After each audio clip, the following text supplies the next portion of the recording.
Hello and welcome to our first episode of Feed the Flame.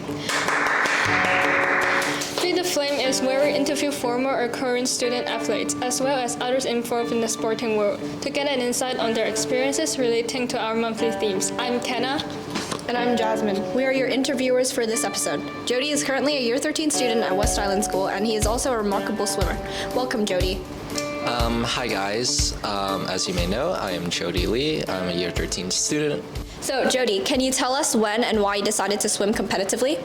So it all sort of comes back to when I was 10 years old. I competed in my first ever swimming competition in the 100 backstroke event, I believe. A lot of things were different back then. I was small. My main stroke was backstroke in place of my butterfly. I was usually only doing swimming as a way to keep my fitness levels up at this point. Despite these circumstances, there was one thing that I kept on doing at this stage, and that was trying my best and giving it my all in these sort of competitions. And surprising myself and my parents, I managed to place third overall for the event itself. And ever since then, I've been asking myself the question, what would happen if I just took this just a step more, and just keep on building on it. And that's how I got to where I am today. Can you tell us a little bit more about your daily training? And has school presented any challenges? And how do you overcome them? Well, coupled with IB, my training schedule is kind of a nightmare. From Monday to Fridays, I would often go to training from 4:30 to 6:30. On Wednesday and Friday mornings, I would also have to wake up at 4 a.m. And on Saturday, I would train from 6 to 9, having 1 hour gym and 2 hours of swimming. And that's not even counting the weekend sessions that I do. Sometimes it's just extremely hard to manage the routine of schoolwork and IB at the same time. So I have to make sure that I stay as organized as best as I can. I make some planners to properly manage the amount of work with what free time I have so that I can maximize my work potential.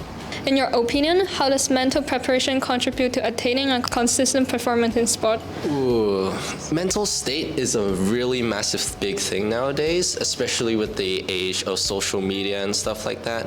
And during competition, it's often the make or break scenario which defines who comes first in the touch of the wall sometimes. It's a very thin margin of success, not just in swimming as well, but in any kind of competition. So staying focused, remaining calm under pressure, and remaining determined throughout your race, just focusing on yourself, is crucial for the best performance that you can achieve. Having the mental edge, the belief that you yourself can do it, is what makes the best of the best. I won't sugarcoat it for you. It is extremely hard to keep a cool, level-headed mindset 24/7, as there are many distractions which might throw you off edge, whether that be from social media or gossip you hear from random people. My advice, keep your head down those distractions, because they won't help you in the long run.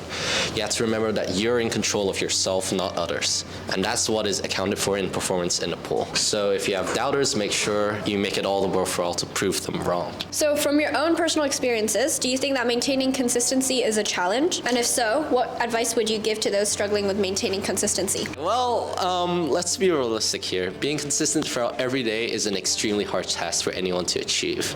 Sure, you can make every single training session no problem every week, every day, but it's absolutely impossible to keep the same level of motivation and effort you keep into each and every training session. 5 a.m. morning training sessions are definitely the worst. Just ask any dedicated athlete who spends hours training for any sort of sport, and they can tell you that definitely it's an uncomfortable experience, definitely not in the right state of mind after just waking up. And especially for swimmers, it's a horrific experience, because after all of this, just the process of you getting out of bed, you have to get into a freezing pool, which is definitely an unenjoyable experience, especially in winter.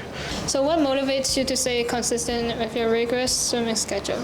Something that I always had in mind, which may be different from what others set out to do in the sport, is not just trying to be the best, but showing others what is possible against all the odds. And that if I could put my mind and soul trying to become one of the best swimmers in Hong Kong, then I could probably maybe inspire others to try and follow in my footsteps. I would like to say that Shaban Hafi is someone very inspirational to me in this case, as she is a perfect example of how someone could handle both academics and swimming at the same time, handling both worlds really, really well. Although I'll never be her, I want to try and find my own path into how I fit into the sport, just like how everyone else should do when they follow their passions and dreams. Having good friends and family to help support you constantly is definitely instrumental, I think, in helping you further as well.